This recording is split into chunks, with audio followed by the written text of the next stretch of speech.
ప్రభునందు ప్రియమైన వారులారా, ప్రభువైన యేసుక్రీస్తు నామములో మీ అందరికీ శుభాభివందనములు. ఈ ఉదయకాలంలో కలువరి కృపాసనం వద్దకు మిమ్మల్ని ఆహ్వానించుచున్నాను.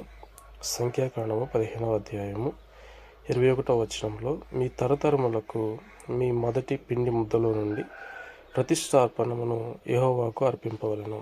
దేవుడైన యెహోవా స్వయంగా మోషేకు సెలవిచ్చిన మాట, నేను మిమ్మల్ని కొనుక్కోవచ్చున్న దేశంలో మీరు ప్రవేశించిన తర్వాత ఆ దేశపు ఆహారంను మీరు తినే ముందు దాంట్లో మొట్టమొదటి పిండిని మీరు ప్రతిష్టార్పణముగా నా యొద్దకు తీసుకురావాలని దేవుడు చెప్పాడు. అంటే ప్రథమముగా మనము తీసుకునే ఆహారంలో దేవునికి సమర్పించాలని దేవుడైన యెహోవా మోషేకు ఆజ్ఞాపించినట్టు చూస్తాం. కాబట్టి మనము ఏదో దేవుని సంఘానికి ఇస్తున్నామనో, దేవుని సేవకునికి ఇస్తున్నామన్న ఆలోచనను విడిచిపెట్టి దేవుని ఆజ్ఞ చొప్పున అది ప్రతిష్టార్పణగా దేవుడు అంగీకరిస్తాడని, అది దేవుడు నియమించిన విధానం అని తెలుసుకుని అట్టి విధానంలో మనం కొనసాగడానికి మనం సిద్ధపరచుకుందాం.